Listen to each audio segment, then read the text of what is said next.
Glória a Deus, irmãos. Lembrando aos irmãos que toda segunda-feira nós nos reunimos aqui na igreja e nos reunimos para orar. Caso você não trabalhe à noite, caso você não estude à noite, é muito importante que você participe da oração. Quando eu converso com alguns irmãos, a razão pela qual eles estão vindo apenas aos domingos, e por essa razão é que eu vou falar isso aqui agora. Por que você só vem ao domingo? Porque durante a semana eu me sinto muito cansado. Eu posso pensar várias coisas. Entre elas que quem vem segunda e quarta não faz nada. Fica de varda o dia inteiro, não trabalha, não estuda. E por isso eles têm tempo para vir aqui na segunda noite e na quarta na reunião. Eu me preocupo quando pergunto isso, porque com a maioria que eu converso, até porque eu creio que não é aqui que se ora, é em casa. Não se trata do tanto que eu venho aqui, mas se trata do tanto que eu frequento a presença de Deus. É que eu vejo um distanciamento. Quando nós nos distanciamos do padrão estabelecido de Deus, a gente se torna um frequentador esporádico de reuniões evangélicas. Nós participamos de reuniões evangélicas. Por muitos anos eu tinha um entendimento de que trabalhar pela unidade era fazer eventos que reunisse a igreja em Dourados. Então, em nome disso, a gente fez muitos eventos na cidade. E eu vi outras pessoas também fazendo a mesma coisa. Minha esposa, meus filhos viram muitas vezes eu passar semanas, meses, ocupado tentando organizar um evento de unidade. O último que eu realizei foi em dezembro de 2012, com o Juliano Som na IBMR. Estava orando aqui, depois de agosto que eu tomei a decisão, junto com alguns pastores. E orando de lá e para cá, tinha talvez uns 10 pastores aqui na nave da igreja também orando. E eu fui tomado por um momento de emoção, de comoção, um coração quebrantado. E eu escutei claramente: agora você está entendendo o que eu falo que é a unidade. Agora você está entendendo o que é que eu espero dos homens e mulheres que pregam o evangelho nessa cidade. A gente vai se reunir. Aí eu pronto, tenho uma palavra de Deus.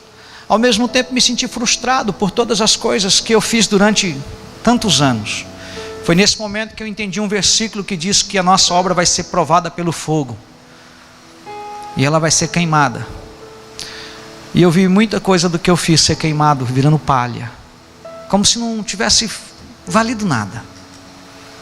E essa continua sendo a minha expectativa, de que o que eu estou gerando possa ser provado pelo fogo.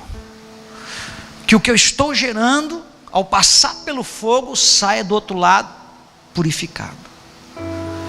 Tem um texto que diz que assim como é o sacerdote, assim é o povo. E eu quero ser um homem cada vez mais comprometido com Deus, cada vez mais compromissado. Um homem que cuida da família, um homem que ama a família, que anda com a família, que zela pela família, mas um homem zeloso na obra de Deus. Até porque está escrito: ai daquele que faz a obra do Senhor relaxadamente.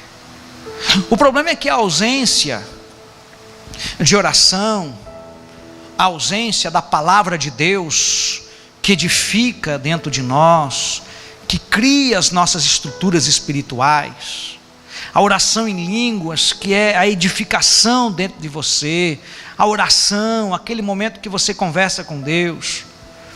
O fato disso não acontecer na vida de muitas pessoas, elas vão enfraquecendo espiritualmente, ao ponto de não ter capacidade de filtrar as propostas do mundo. Jesus só conseguiu dizer não para todas as propostas, e dizer não de uma forma contundente e convincente, porque ele dizia a palavra. Ele dava a palavra. E quando eu converso com alguns irmãos, a gente vê o quanto são rasos. Tudo bem se você tem 6 meses, 1 ano, que você é um cristão, tudo bem. Afinal de contas, ninguém exige que uma pessoa, por exemplo, na primeira série, no primeiro ano primário, saiba aquelas contas de multiplicar de 2 dígitos. Lembra dessa época? Quando falava, olha, o ano que vem nós vamos aprender conta de multiplicar de 2 dígitos. Irmão, eu lembro quando a professora falou isso, eu quase não dormi de noite, porque eu ainda não sabia direito de 1 dígito, na primeira série. Só que à medida que a gente vai estudando, se dedicando, isso tudo passa. E eu vejo que algumas pessoas com 1, 2, 3, 4, 5, 6 continuam na primeira série. Quando eu converso com vocês, em nome de Jesus, eu penso que a gente tem que sair da primeira série. Os professores que estão aqui concordam comigo? Não? Concordam? É de Deus? Até porque um professor, quando ele, na sala dele, ele é obrigado a reprovar um número considerável, quem avalia o professor vai ver que ele é um fracasso. É esse o meu raciocínio, está certo? Para quem é professor? Nossa, você não conseguiu aprovar a sua sala de aula. Não sou eu que faço a obra em vocês, não são vocês que fazem em mim. Todos nós, quem faz a obra em nós é o Espírito Santo, amém? É o Espírito Santo que convence o homem do seu pecado. Mas será que queremos ser convencidos? Eu nasci, meu pai era um dos obreiros da igreja quadrangular, depois se tornou obreiro na Assembleia de Deus, de modo que eu lembro que a gente ia para a igreja todo dia, porque todo dia tinha culto. Eu lembro que todo dia tinha culto. Isso não matou a gente. Na verdade, a nossa família continua servindo ao Senhor, toda ela. Onde eu quero chegar, irmãos? É que eu estou vendo pessoas que eles conseguem vir dentro da igreja, cantar para Deus, se emocionar com Deus, e eles conseguem se relacionar com o mundo com muita facilidade. Se relacionam com as coisas do mundo com muita facilidade. Trocam uma reunião espiritual por uma reunião com doces e salgados e Coca-Cola com muita facilidade. Estão cansados, trocamos. Você já reparou que quanto mais se dorme, mais quer dormir? Quem já percebeu isso? Quanto mais você dorme, mais você quer dormir. Descanso é sagrado e é de Deus, Ele deu ordem para isso. Onde eu quero chegar, irmãos, que eu tenho visto conversando com pastores que vêm orar aqui, conversando com aqueles que são multidão, discípulos e filhos, tem esses 3 tipos de pessoas dentro da igreja, onde nós entendemos que uma igreja superficial nunca vai ser igreja que vai morar no céu. Uma igreja superficial, ela é a igreja morna. Então o Senhor, Ele está sempre a ponto de vomitar. Ele fala assim, eu estou a ponto. Quando é que Ele fala isso? Quando Ele percebe a mornidão. Eu não posso me conformar, eu fico assim, Géder, eu sei que eu vou prestar uma conta individual. Silmara vai prestar uma conta individual. Mas algumas pessoas vão prestar conta do que ensinaram. Por muito tempo, eu acreditava que eu iria prestar conta de todos vocês. Você não faz ideia como eu sofri com isso. Como eu sofria. Até que o dia que eu entendi que eu ia prestar conta daquilo que eu deixei de dizer e daquilo que eu disse. Se eu disse coisas para confundir, para enganar, até para, vamos dizer assim, como diz, quando a gente diz uma verdade, às vezes eu tenho um sentimento igual Jesus teve, né? As pessoas se afastam. Quando eu digo algumas coisas que é para ajudar. E nessa noite eu tenho uma palavra que é para te ajudar. Eu sempre digo para as pessoas, o meu casamento, ele funciona, porque tanto eu quanto ela temos um compromisso um com o outro, e os dois têm um compromisso com Deus. Porque tem gente que tem compromisso só com Deus, mas não tem compromisso um com o outro. O casamento acaba, a gente tem uma prova disso, né, amor? Não adianta nada eu ser o pastor Géder, o homem das multidões, se eu não for o homem dela. Ela vai embora. Meus filhos vão se perder. Mas ele é um homem de Deus, tanta gente anda com ele. Sim, mas ele não cuidou da própria família. Então eu entendo que em primeiro lugar é Deus. Em segundo lugar é eu e a Silmara com os meus filhos. Em terceiro lugar, nós como igreja. Então se Deus está em primeiro lugar na sua vida, você entende exatamente onde eu quero chegar. Amém? Abra a sua Bíblia, eu quero mostrar um texto para você que está em Lucas capítulo 9, e o versículo 62. Eu fico assustado com as pessoas que eu encontro, irmãos, quando ficam ausentes. Às vezes consegue vir 2 ou 3 reuniões no mês, até porque eu penso que quando a pessoa não consegue vir, está acontecendo alguma coisa, aí eu pergunto, e sempre tem uma explicação, claro, mas eu pergunto, tudo bem, não deu para vir, mas você está orando, está buscando a Deus em casa, está andando com Deus? Pior é que não, pastor, pior é que não. Aí eu fico preocupado com você, eu sofro por você, porque eu entendo que se Jesus voltar hoje, quem vai subir, irmãos? Quem vai subir? Em Lucas capítulo 9, verso 62, está escrito: mas Jesus lhes replicou: ninguém que tendo posto a mão no arado, olha para trás, é apto para o reino de Deus. Ninguém. Agora abre a sua Bíblia em Jeremias capítulo 5, verso 1.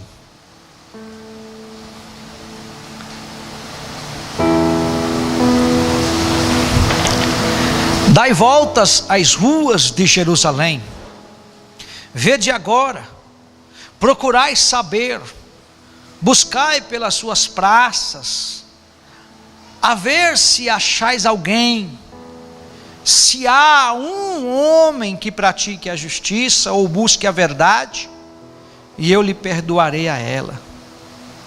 Sabe, irmãos, esses 2 textos falam algo muito interessante. Eu resumiria na palavra compromisso, mão no arado e a procura de Deus. A procura de Deus por homens e mulheres que disseram: sim, Senhor, eu creio no Evangelho,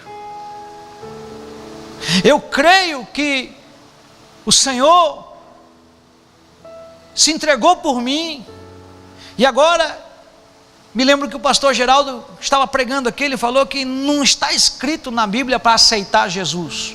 Ele até falou assim, porque os católicos, os evangélicos, os espíritas, todas as pessoas aceitam Jesus, mas receber Jesus como Senhor é igual quando o pastor está fazendo uma cerimônia, o juiz de paz está fazendo uma cerimônia de casamento, ele pergunta: fulano de tal, você recebe Ciclana como tua esposa? Sim. O que ele está dizendo ali? Que a partir daquele momento a exclusividade, a fidelidade, a lealdade, a mesma pergunta é feita para o outro lado, e ambos dizem sim, e ali começa uma caminhada, ali se começa uma história. E é isso que nós fazemos quando recebemos Cristo como Senhor. Ele começa a nos ensinar a maneira de andar, a maneira de falar, a maneira de agir diante das pessoas que estão vivendo aí fora. Quando eu digo aí fora, é o contexto de mundo. A Bíblia chama isso de Egito, que era um lugar de escravidão, um lugar de dor, um lugar onde as pessoas sofreram por demais. Quando eu digo as pessoas, eu falo do povo de Deus, o povo que foi colocado no Egito como escravo para aprender. E finalmente, quando eles saem de lá, continua o aprendizado, porque a Bíblia diz que Deus levou eles pelo caminho mais comprido, não deu um atalho, para que eles não tivessem vontade de desistir. Está escrito isso lá.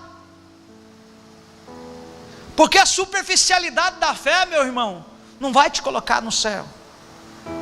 A fé, se é que eu posso colocar dessa maneira, ela te leva para a morte do eu,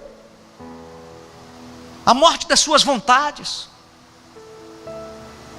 Quando eu aceito ser esposo, e a Silmara aceita ser esposa, é claro que terão coisas que antes eu poderia fazer sem dar nenhum tipo de satisfação.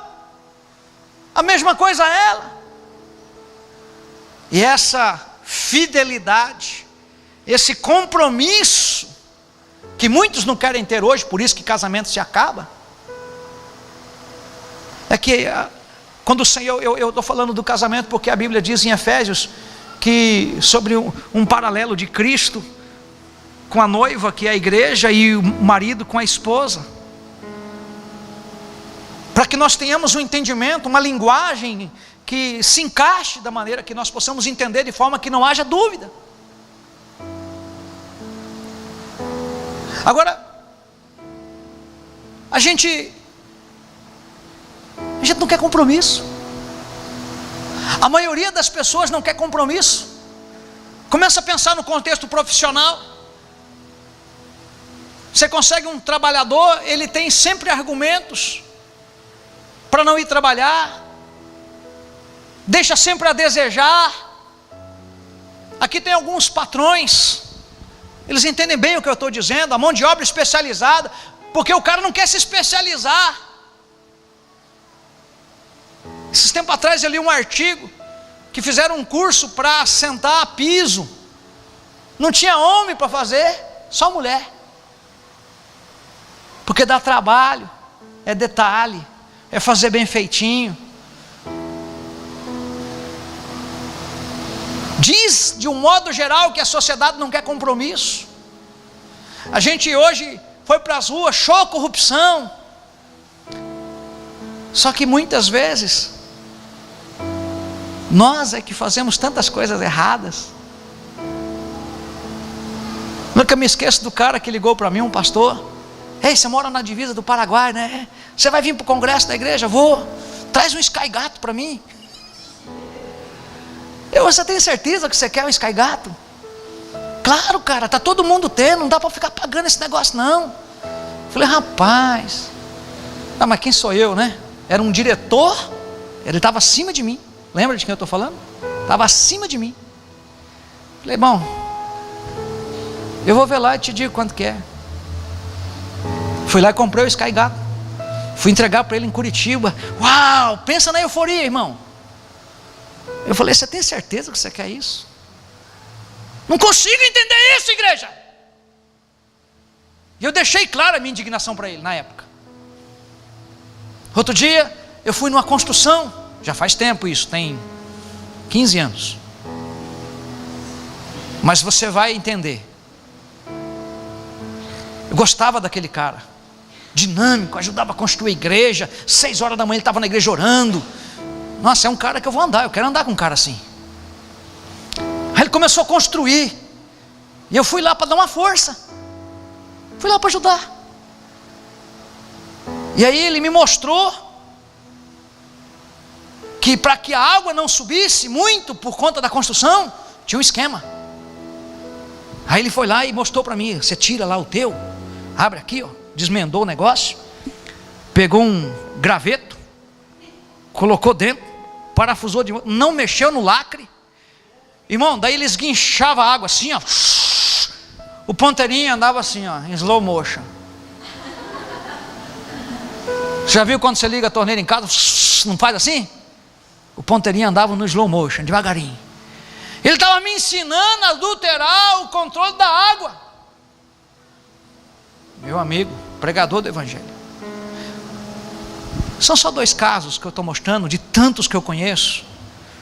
E aí a gente entra para a igreja, porque eu penso assim, porque assim como o sacerdote é a igreja. E a gente vê tantas pessoas adulterando. Eu vendi um carro, um Gol, e eu fiz todas as manutenções daquele carro, todas, nos mínimos detalhes, eu cuidava de tudo. Tanto é que quando eu fui negociar o carro, eu expliquei isso para a pessoa, e eu falei, pode falar para o dono. Isso valoriza na compra de um carro. O cara que pegou o carro, foi lá na minha casa, falou, escuta, eu estou querendo comprar esse carro, o vendedor está dizendo que eu poderia conversar com o senhor. É verdade, o senhor fez Fiz. O senhor pode confiar que você está comprando um carro que nunca estragou. Aqui eu troquei isso, troquei isso, troquei isso, troquei isso. Mas hoje tem crente, e eu tive essa experiência, porque ele contou para mim, comprei esse carro, olha, babada, coisa boa, está com 190 e poucos mil quilômetros, mas eu vou deixar ele com 91. Crente, falando para mim, dá uma sapituca no homem desse negócio para mim. Mas assim como é o povo, é o sacerdote, assim como é o sacerdote, é o povo. E eu estou contando essas coisas, que vocês sabem que eu não sou assim. Mas eu não sou assim, não é para fazer moral com nenhum de vocês, nem com a minha família. Eu sei que ele está olhando tudo em todo lugar, sim ou não? Mente para conseguir vantagem, mente para chegar atrasado, engana a esposa, engana filho, mente para os filhos, mas é crente. Essa semana eu fui comprar um tambor de água para minha esposa, um homem de 80 e tantos anos. Quando eu abri a carteira, eu tirei o cartão, ele falou, a gente não passa cartão. E eu tinha 50 e poucos reais na carteira. Falei, o senhor acredita que eu volto para pagar o restante? Acredito. Então estamos 50 e eu vou voltar. Me identifiquei. O senhor pode acreditar? Não, eu acredito. Aí ele contou um negócio que eu dei muita risada. Diz que um homem que vendia cerveja parou no inferno. Nossa, que calor que é esse lugar aqui. Vou vender muita cerveja aqui. Diz que ligou para a terra, manda 10 carretas de cerveja, que vão ganhar dinheiro aqui nesse lugar. Pensa num lugar que é quente. Desceu as 10 carretas de cerveja. Passou um dia inteiro, não vendeu nenhuma, Raniel, nenhuma. Lá no inferno. Ele ficou tão frustrado que ele foi lá, negociou com o diabo, conversou. Eu não posso perder esse prejuízo e tal. Eu sei que o diabo liberou ele para passar um tempo lá no céu. E ele foi para o céu, chegando com as carretas, São Pedro na porta. Tem lá o São Pedro, né? São Pedro na porta. Então, São Pedro, eu estou vindo lá do inferno. Ninguém quis comprar cerveja lá e eu pensei que aqui o negócio poderia ser diferente. Deixa uma caixa para mim aí, pode entrar. Beleza. Entrou, armou as barracas, em coisa de 2 horas, 3 horas, vendeu as 10 carretas de cerveja no céu. E aí ele foi lá falar com São Pedro. Eu estou assim encucado, São Pedro. Eu fui no inferno, levei 10 carretas de cerveja, não vendeu nenhuma. Eu venho aqui, em poucas horas vende tudo. Como é que pode um negócio desse? Ah, sabe o que é? É porque lá no inferno está cheio de crente. E crente não bebe. Irmão, esse velho contou isso para mim e riu muito. Eu dei uma risada bem sem graça, assim, né? E eu fiquei tentando entender o que é que ele quis dizer. Entrei no carro, estava comigo meu cunhado, o pastor José Gomes. Eu e o Gomes conversando, a gente chegou à conclusão que ele tem razão. Está cheio de crente no inferno. Porque a Bíblia diz, começando pelo diabo. Começando pelo diabo, porque a Bíblia diz que ele crê e estremece.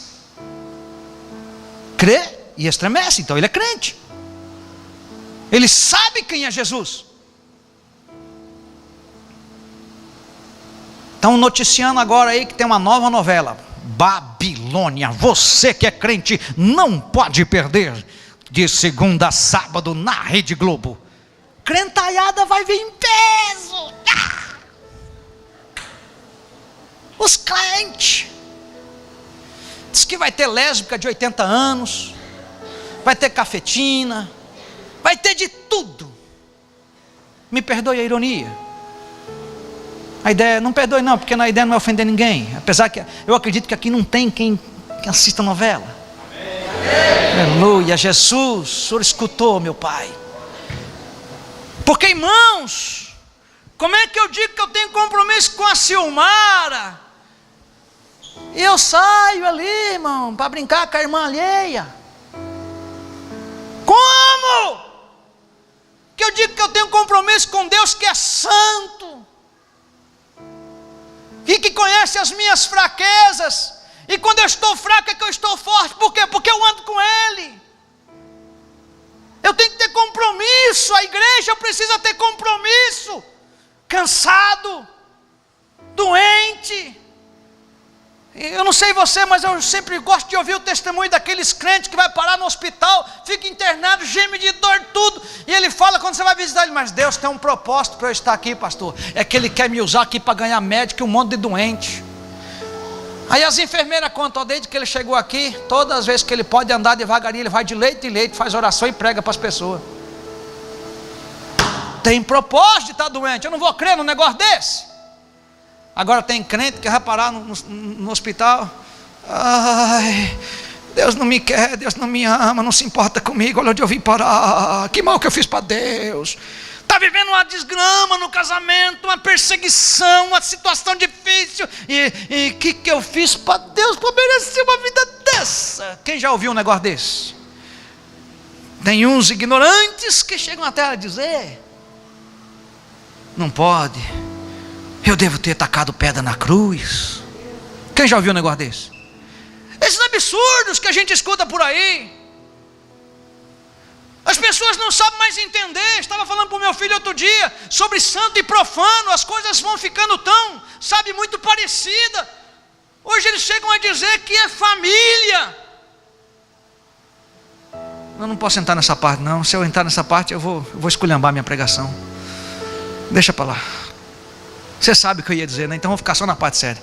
Família é homem, mulher, pai, filho, filha. Isso é família, o resto é par. Mas existe um monte de gente apoiando. Tudo bem. O que eu não consigo entender, irmão, é que santo e profano para eles é tudo igual. Tudo igual. Se você assumiu uma identidade com Cristo, se você recebeu Cristo como Senhor na sua vida, pelo amor de Deus, entenda uma coisa: santo é uma coisa, profano é outro. Aqui não é uma igreja de uso e costume, mas não é uma igreja que tem libertinagem. A maneira como você anda, a maneira como você fala, com quem você conversa, com quem você vive, sabe quem é você? Um homem de Deus, uma mulher de Deus, que tem compromisso com Deus. E isso não é aqui dentro, meus irmãos. Nós manifestamos o que somos lá fora. Todo mundo sabe disso? Sabe. Mas falta compromisso. Jesus, ele se comprometeu com cada um de nós, ao ponto de ir para a cruz.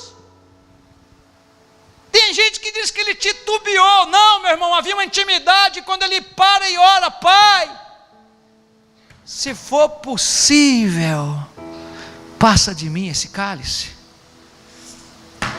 mas seja feita a sua vontade. Quer dizer, eu estou disposto a te obedecer, custe o que custar. Porque pelo Jandir vale a pena, pelo Aldo vai valer a pena. Diga o nome de alguém aí e fala: vai valer a pena, ciclano. Não desista. Foi por você. Sempre que eu lembro desse momento de Jesus orando ali, indo atrás, enviando profetas, enviando pessoas para pregar o Evangelho. As pessoas são mortas por pregar o Evangelho. Outros são mortos porque creem no Evangelho. Outros são mortos porque receberam o Evangelho e estão dispostos a ir até o fim. E quando eu digo até o fim, é morte. Meu filho me deu de presente, porque sabe que eu gosto do Resgate do Soldado Ryan. Se você não assistiu, assiste. Momento que Tom Hanks, não vou contar o filme não, mas eu vou contar esse pedaço aqui. Faça valer a pena. Era um jovem assustado. Passam-se os anos, ele morre. E aquele rapaz que foi resgatado, e por causa dele vários homens perderam a vida.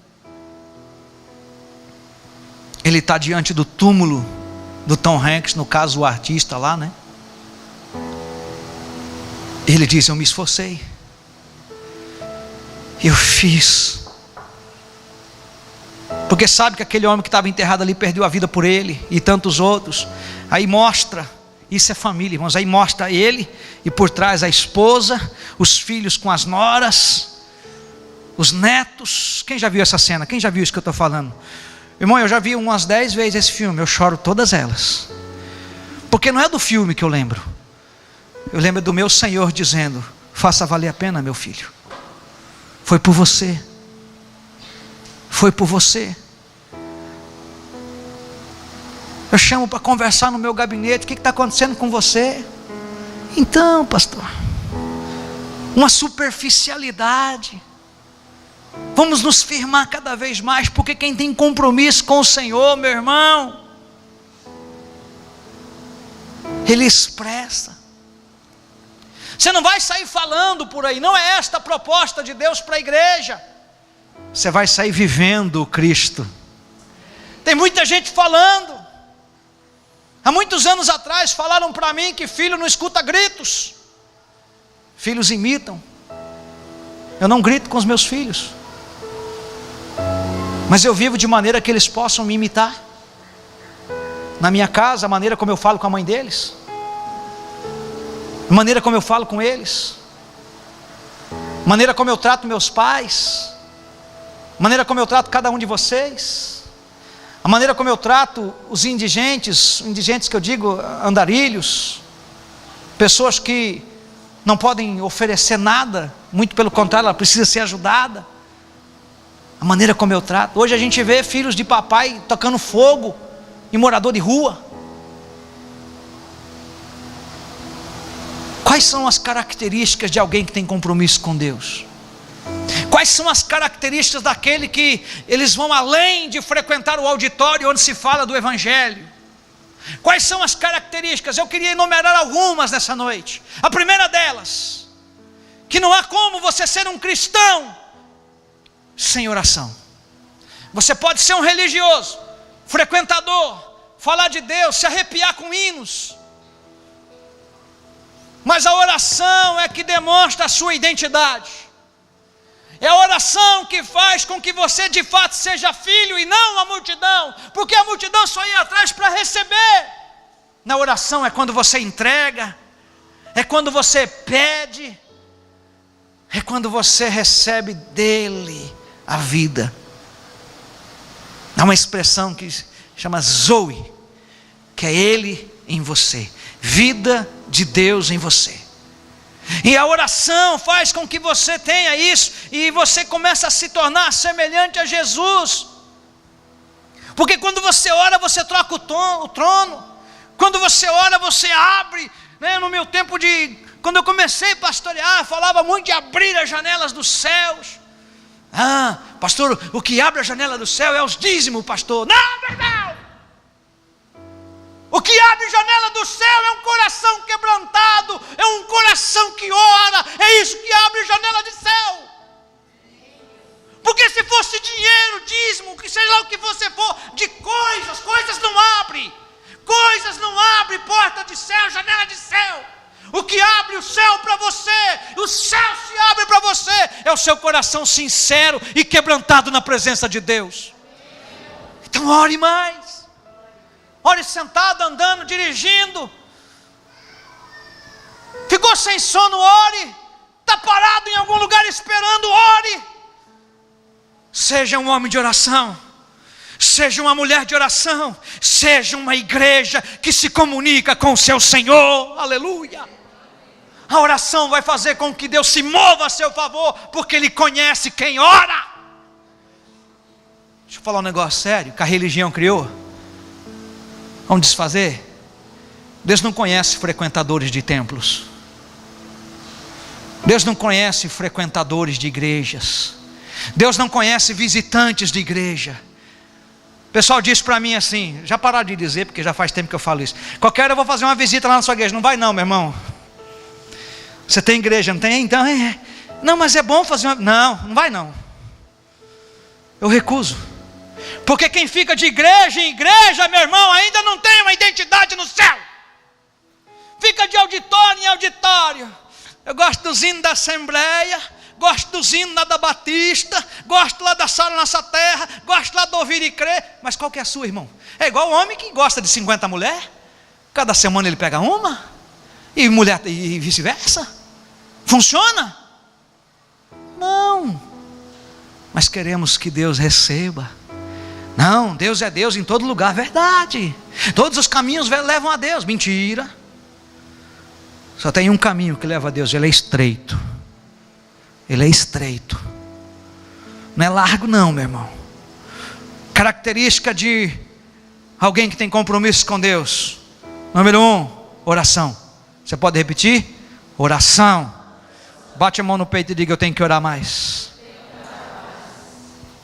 Segunda característica, segundo atitude, segundo comportamento, você ama a palavra de Deus.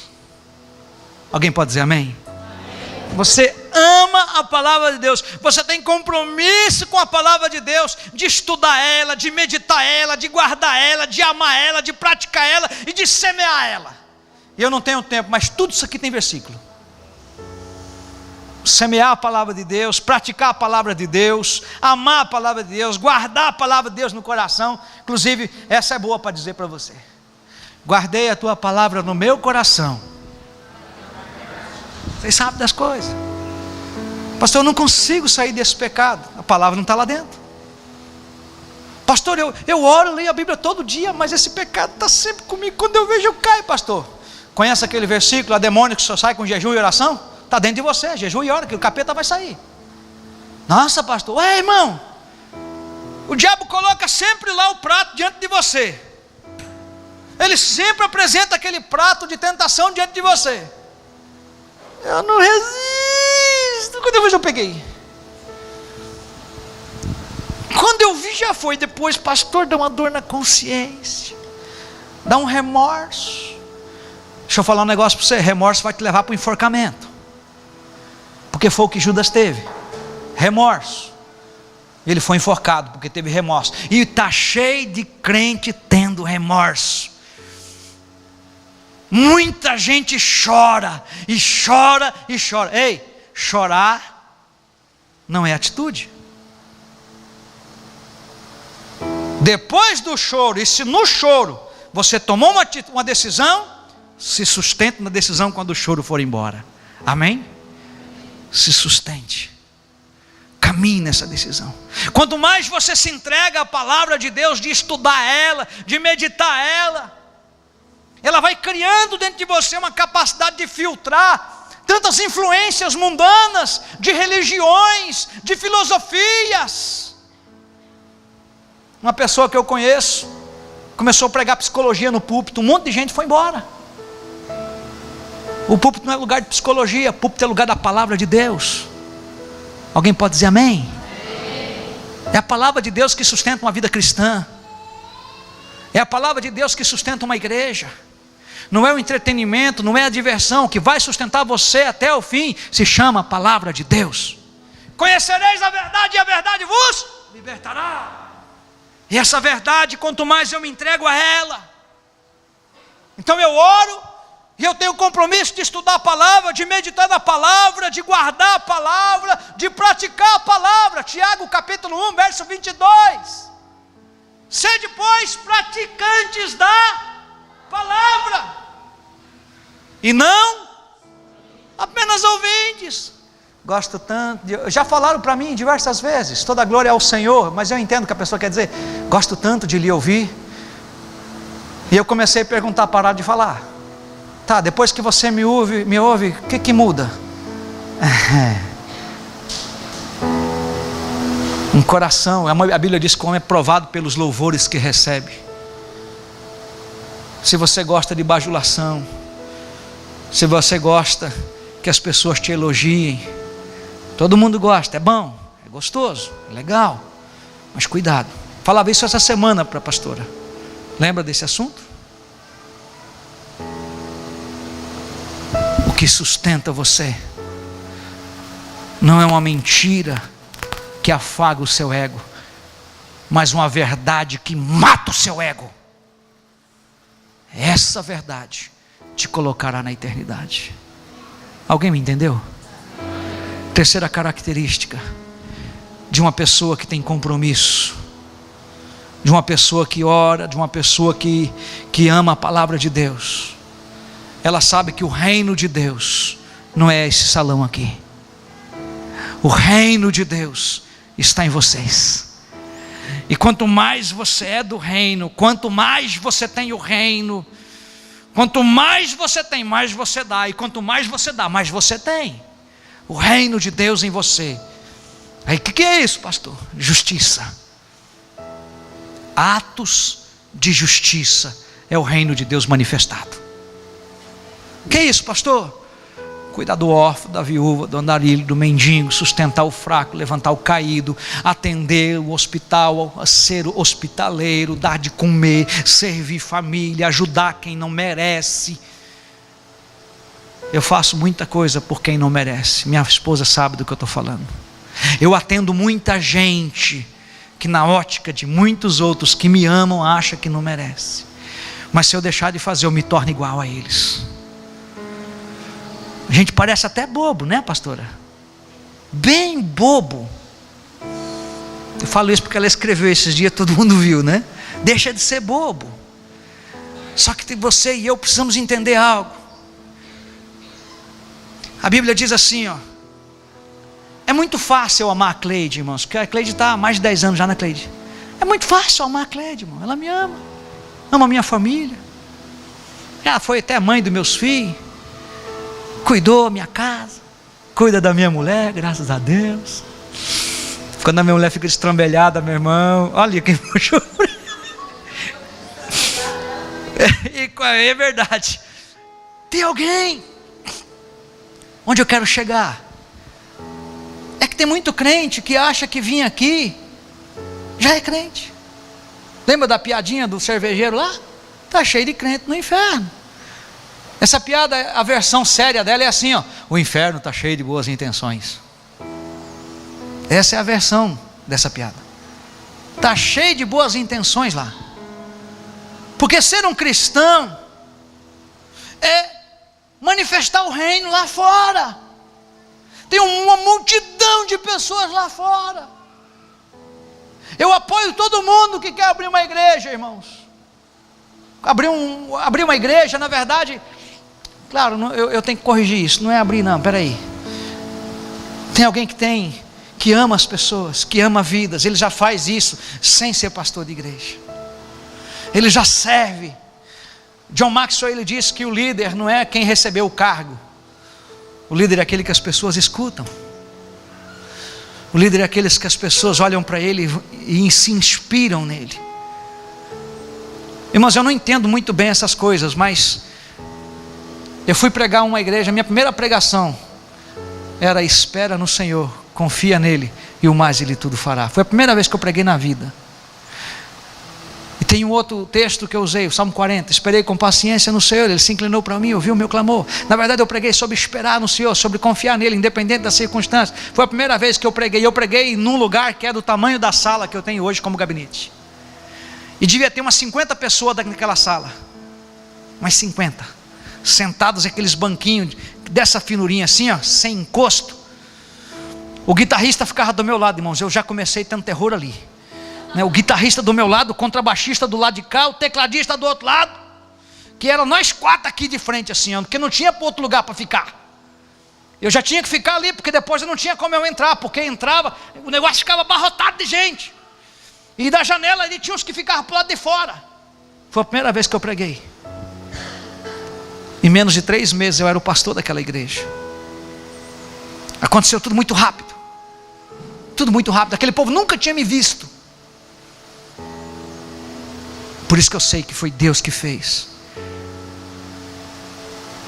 Eu comecei a manifestar o reino.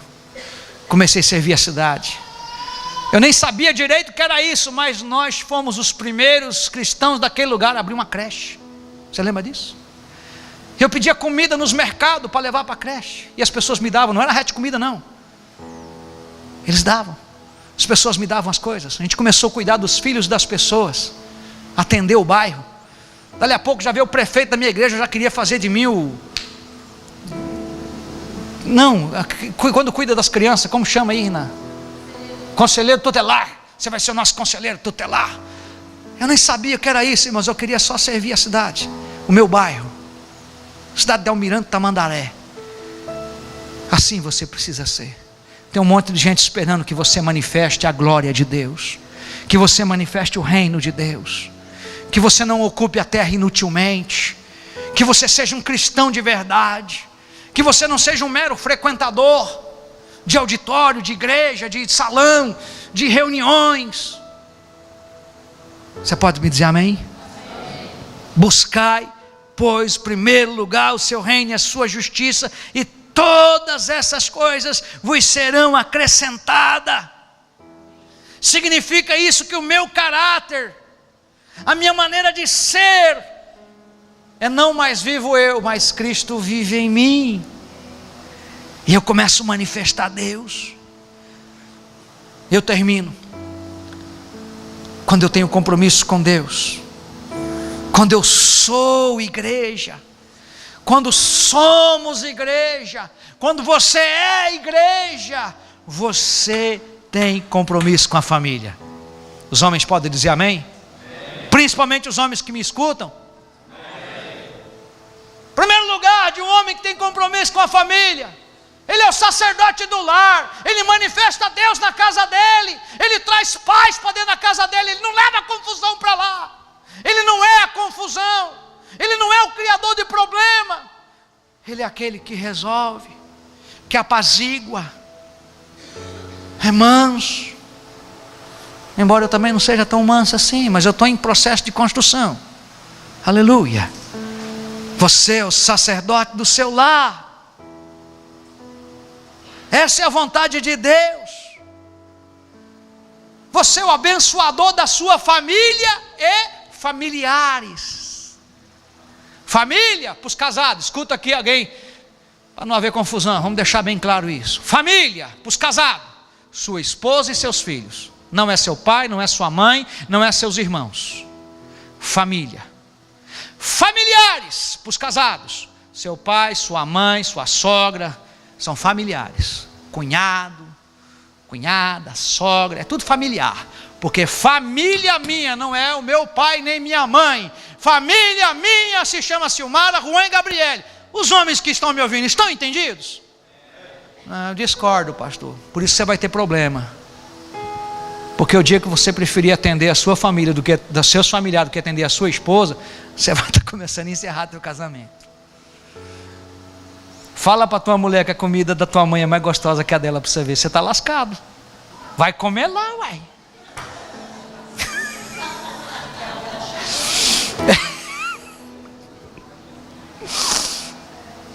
Quem está me entendendo, irmãos?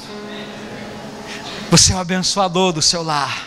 Os homens batem no peito e digam: eu sou sacerdote do meu lar, sou abençoador do meu lar, sou abençoador da minha família. Eu sou um líder na minha casa. Deixa eu falar um negócio para os machos, para os homens, porque macho aqui já não tem mais, aqui tem homem e macho. O líder não é o que grita, o líder não é o que bate na mesa e diz que manda, o líder é o que influencia. Eu fico muito feliz quando eu vejo os meus filhos tomando a iniciativa de ir para a igreja. Fico muito feliz que eu tenho uma esposa que ela vem para a igreja porque ela quer vir. Eles não vêm para não ficar feio para o pastor da igreja, onde já se viu a família do pastor não está na igreja. Já houve um tempo assim, né, amor? Falta para ver, irmão. Eu era macho. Vai ser, todo mundo vai. Hoje não. Mudei bastante, irmão. Teve um domingo desses, vocês acreditam que eles conseguiram me influenciar? Eu não fui para o culto. A gente estava de férias num determinado lugar e eu queria ir para a igreja. Irmãos, eu não me lembro de um domingo que eu não fui para a igreja. E a minha mulher me convenceu. Meus filhos. Brincadeiras à parte. O Senhor tem transformado, vai mudando a nossa vida, à medida que nós vamos ouvindo Ele. Amém? eu quero ser o líder, não porque o líder é que manda. Eu quero ser uma influência, eu quero que a minha mulher me admire. Eu quero que os meus filhos me admirem. Eu quero que Deus olhe para mim como Ele olhou para Noé e falou: poxa, esse cara é fera. Esse rapaz, no meio de tanta corrupção, olha só como ele é diferente. Está lá na Bíblia isso. Foi por causa de Noé que no mundo não acabou todo.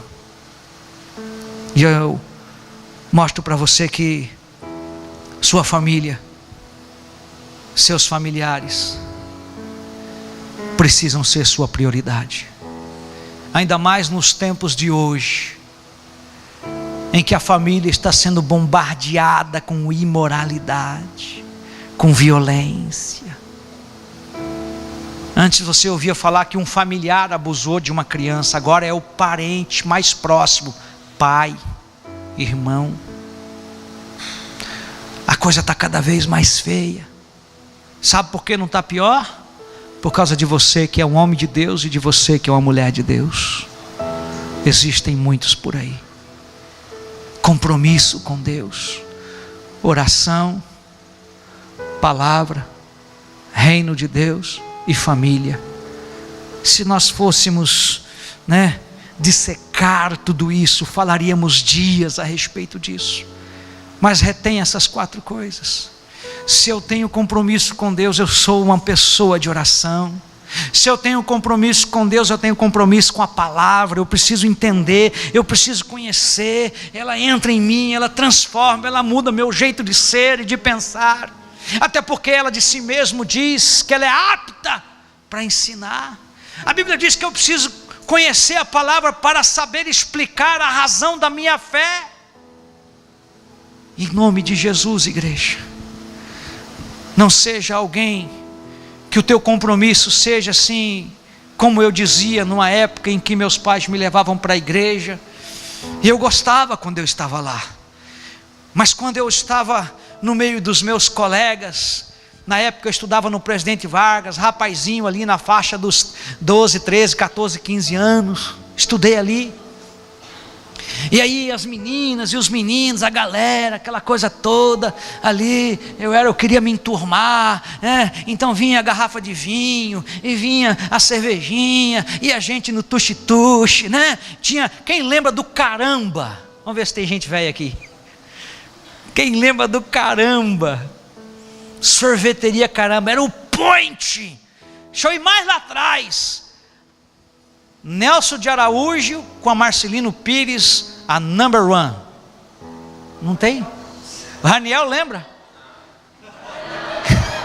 Quem lembra da number 1, meu irmão? Quem tinha nessa? Você lembra, Aldo, da number 1? Sabe o que acontecia ali? Paquera na avenida, irmão. E o crentinho aqui, ó. Crentinho.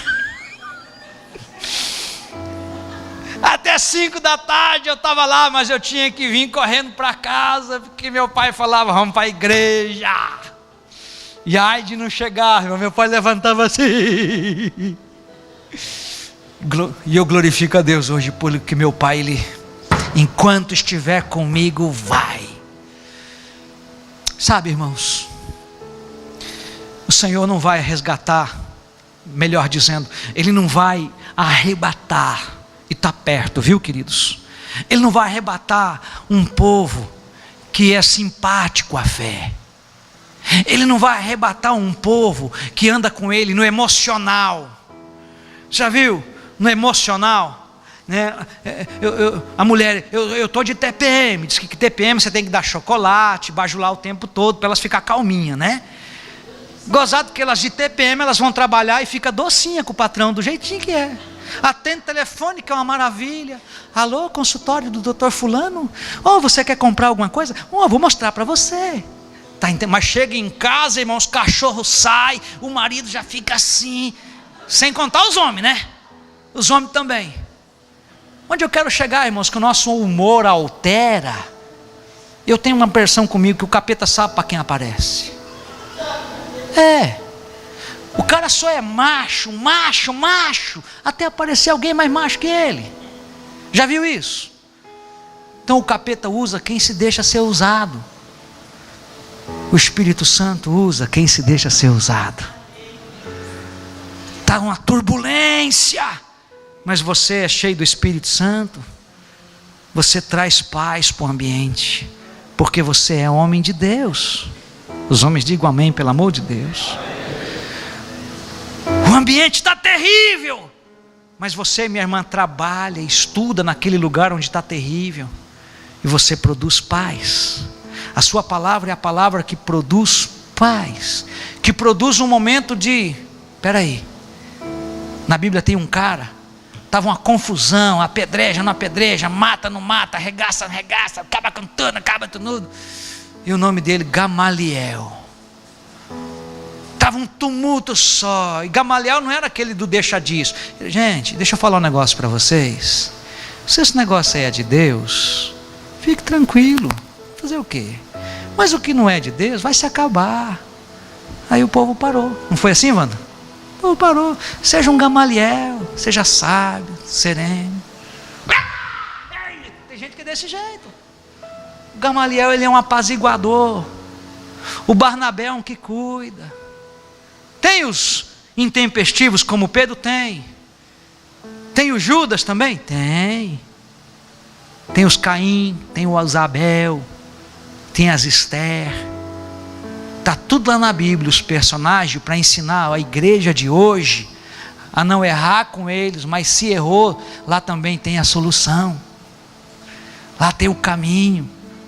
Você pode dizer amém? Eu finalizo dizendo para você o seguinte: uma igreja que é igreja, ela não frequenta a igreja de domingo em domingo, ela é igreja de domingo a domingo. Quem me entendeu diz amém. Então, independente de você estar aqui, seja igreja, seja igreja. Cadê as pessoas que olham para você e eu tive uma conversa com fulano, com ciclano, lá da sua igreja. Ah, é? E ele trouxe vida, trouxe paz. Sabe o que chega para mim aqui de vez em quando? Você, fulano de tal, congrega aí? Sim. Então é o seguinte, eu peguei o teu telefone com o pastor fulano de tal. Ah, sim. Então, o fulano está me devendo, só podia falar para ele me pagar? Aí eu falo assim: ô fulano, me diz uma coisa, você ligou para mim para consultar o Serasa aqui? No dia que você quis vender para ele? Não, mas o senhor entende, né? A gente confia. Eu falei: pois é. Eu não participo desse tipo de confusão. Você já pensou se o teu patrão ligasse aqui para dizer para mim como é que é você no seu emprego? Você já pensou como é que seria? Só que isso tudo está sendo registrado lá na glória. O que você é no seu emprego, o que você fala para o seu marido, o que você fala para a sua esposa, o que eu falo para os meus filhos, o que nós falamos e o que somos como igreja, o compromisso que temos, tudo isso está sendo registrado no livro. No livro. Então eu queria pedir nessa noite, irmãos, que o Espírito Santo possa te convencer a manifestar teu compromisso com o Senhor. Uma igreja, ela ora. Você pode dizer amém? E ela ora, e ela ora, e ela continua orando. Mas vai orar de novo, pastor? Vai. Nossa, pastor, vai orar hoje de novo? Vai. Vocês não param de orar, não? Não. Por quê? Porque está escrito: orai sem cessar, orai em todo tempo. É só isso que está escrito lá. E porque eu oro, fica mais fácil Deus se manifestar através da minha vida.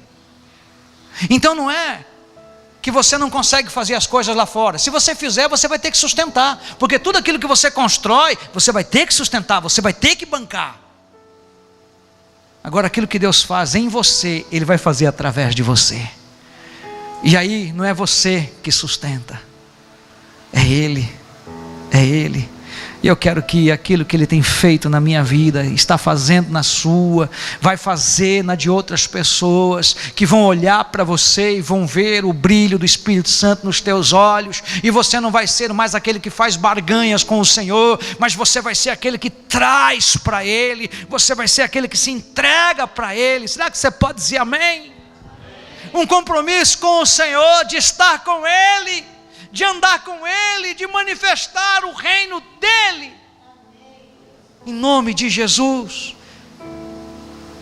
Que não seja conhecido ouvir e crer, que seja conhecido Ele, através da sua vida, porque ouvir e crer vai ficar na terra, placa vai ficar na terra. Aliás, estamos fazendo uma placa bonita, mas vai ficar. Placa é reputação.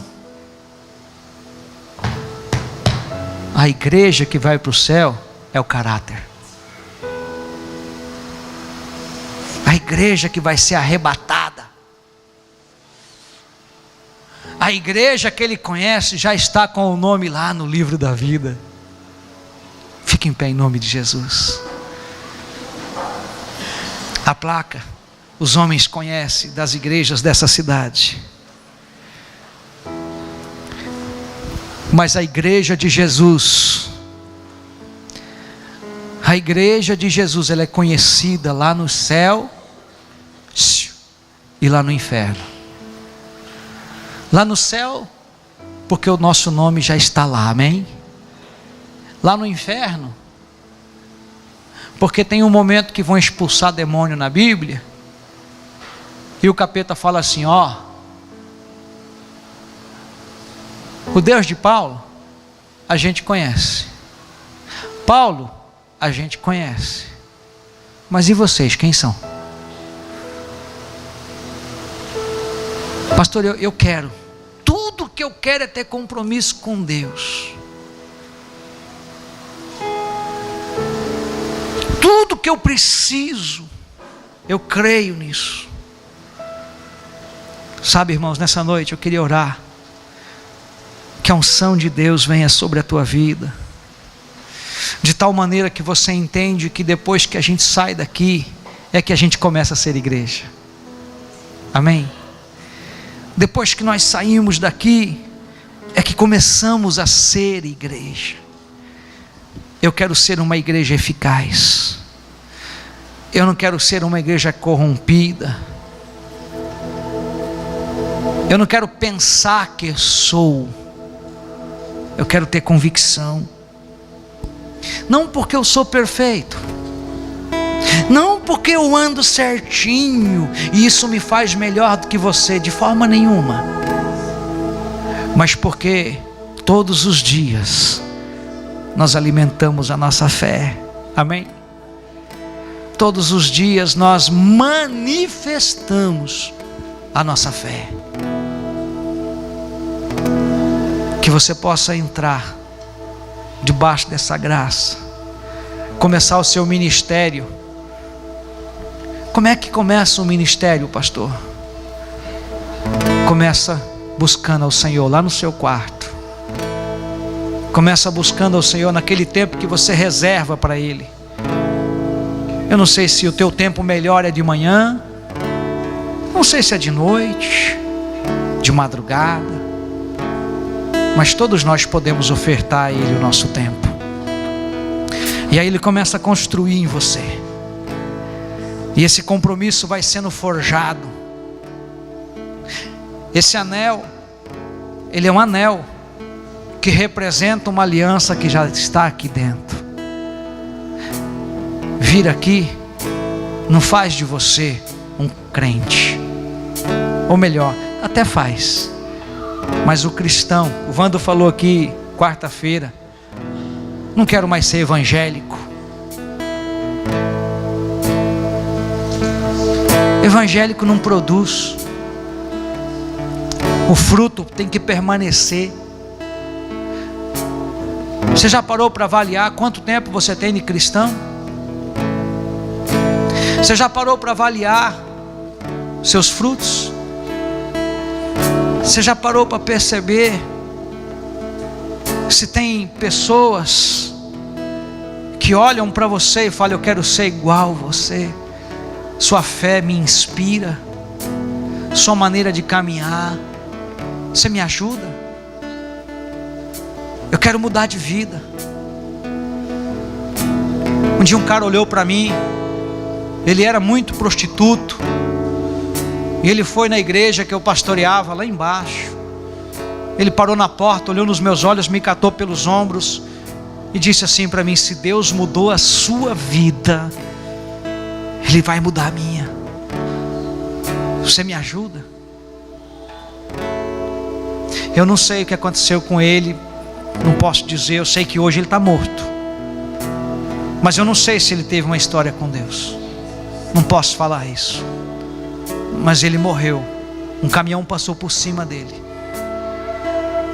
Se um caminhão passar por cima de qualquer um de nós, Deus o livre, mas todos nós estamos sujeitos a acontecer qualquer coisa. Acho que essa madrugada de ontem para hoje morreu 50 pessoas no ônibus. Quem viu isso? Falaram até que eram evangélicos. Quem viu também que eram evangélicos? Não eram. Mas que seja quem for, são vidas preciosas diante de Deus. A sua vida é preciosa diante de Deus, e nós precisamos fazer valer a pena. Que você seja de mais oração, que você seja um conhecedor da verdade, e que você possa manifestar essa verdade, não procurando na Bíblia, mas porque já está dentro de você. A verdade está em vós, a verdade está dentro de você. Por gentileza, se você puder fechar os seus olhos, por favor.